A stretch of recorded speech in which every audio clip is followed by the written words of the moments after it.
সবাই ফিলিস্তিনের পতাকা একটু নাড়াই না।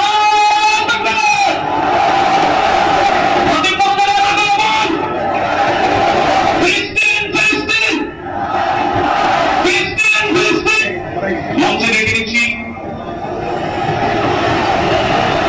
বাংলাদেশ জাতীয়তাবাদী দলের স্থায়ী কমিটির সদস্য জনাব সালাউদ্দিন আহমদ। জনাব সালাউদ্দিন আহমদকে আমি মঞ্চে আসার জন্য বিনীতভাবে অনুরোধ করছি। এবার আমি অনুরোধ করছি মঞ্চে আসার জন্য দৈনিক আমাদের সম্পাদক জনাব মোহাম্মদুর রহমান। এবার আমি অনুরোধ করছি মঞ্চে আসার জন্য বাংলাদেশ জামাত ইসলামী সেক্রেটারি জেনারেল অধ্যাপক মিয়া গোলাম পরওয়ার।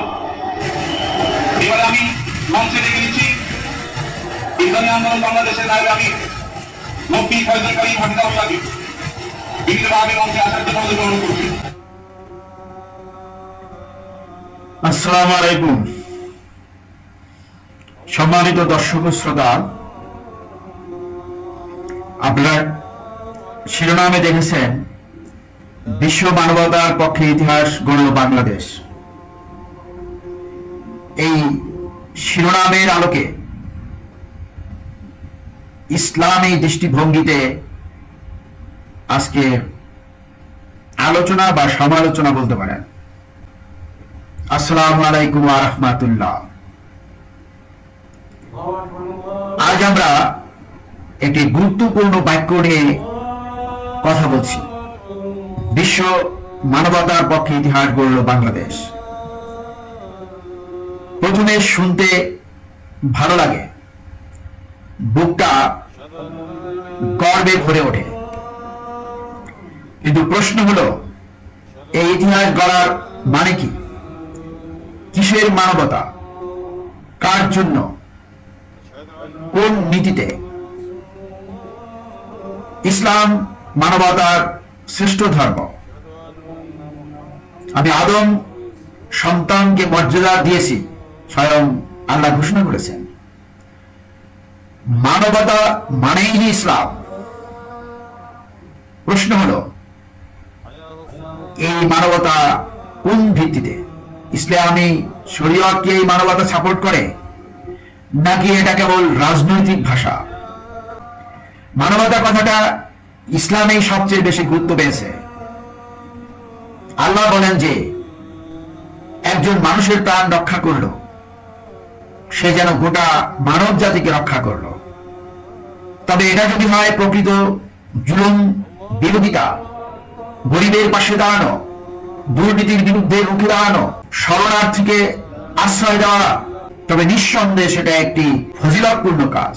এখন প্রশ্ন হলো, মানবতার নামে যদি ইসলাম বিরোধী আদর্শ প্রচারিত হয়, যেমন সমকামিতা, ধর্মনিরপেক্ষতা বা ইসলামের হুকুম অমান্য করে তথাকথিত মুক্ত চিন্তা, তবে তা কি মানবতা নাকি মুনাফিকি? ইসলাম এই ধরনের মানবতা সমর্থন করে না। বাংলাদেশ যদি রোহিঙ্গাদের আশ্রয় দেয়, গাজায় নির্যাতনের বিরুদ্ধে জাতিসংঘে প্রতিবাদ জানায়, জলবায়ুতে ঝুঁকিপূর্ণ জাতিকে সহায়তা করে, তবে তো এটা স্পষ্টই ইসলামের আদর্শে পড়েছে। কারণ ইসলাম শুধু মুসলমান নয়, সমস্ত মানুষকে সম্মান করতে বলেছে। রাষ্ট্র যখন মুসলিম সংখ্যাগরিষ্ঠ, তখন রাষ্ট্রের কর্মব্যবস্থা কিভাবে পরিচালিত হচ্ছে? এই মানবতা প্রচারের পাশাপাশি কি সমাজে ইসলামী আইন, ইনসাফ, জাকাতের সঠিক বিতরণ এবং ফিতনা দমনের কাজ হচ্ছে? না হলে মানবতা হবে একচোখা। মানবতা মানে হলো ন্যায়, দয়া এবং ইনসাফ, এই তিনটি মিলে ইসলামী সংজ্ঞা। আর যদি এই মানবতা বিশ্ব দরবারের সত্যিকারের খাদেমুল ইনসানিয়া হিসেবে প্রতিষ্ঠিত হয়, তবে বাংলাদেশ সত্যি ইতিহাস গড়বে। তবে মানবতার নামে ইসলামের মূল নীতিকে উপেক্ষা করা হলে তা হবে ভণ্ডামি ও চরম বিভ্রান্তি। শুদ্ধ মানবতা প্রতিষ্ঠায় চাই আলেমদের নেতৃত্ব, আদর্শিক রাষ্ট্রনীতি এবং কুরআন সুন্নাহ ভিত্তিক মানবিক নীতিমালা। মন গড়া ইসলাম নয়। প্রকৃত মানবতা কুরআনের আলোয় ন্যায় বিচার প্রতিষ্ঠা করা, মজলুমের পাশে দাঁড়ানো, জাকাত ও ইনসাফ ভিত্তিক সমাজ গঠন, ধর্মীয় সহনশীলতা কিন্তু সত্য থেকে বিচ্যুতি নয়। তাই যদি বাংলাদেশ রাষ্ট্রীয়ভাবে ন্যায় বিচার প্রতিষ্ঠা করে, মজলুমদের আশ্রয় দেয়, ধর্ম বর্ণ নির্বিশেষে দয়ালু আচরণ করে, তবে অবশ্যই আমরা বলবো বাংলাদেশ গড়ছে বিশ্ব মানবতার ইতিহাস। তবে সেটা হতে হবে ইসলামের মানদণ্ডে। শেষ কথায় বলি, মানবতা কেবল আবেগ নয়, এটা দায়িত্ব। মানবতা কেবল রাজনৈতিক বক্তব্য নয়, এটা ইসলামের শরীয়ত নির্দেশিত আদর্শ।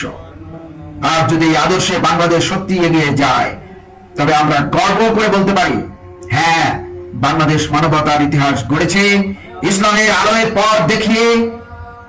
আসসালামু আলাইকুম ওয়া রাহমাতুল্লাহ।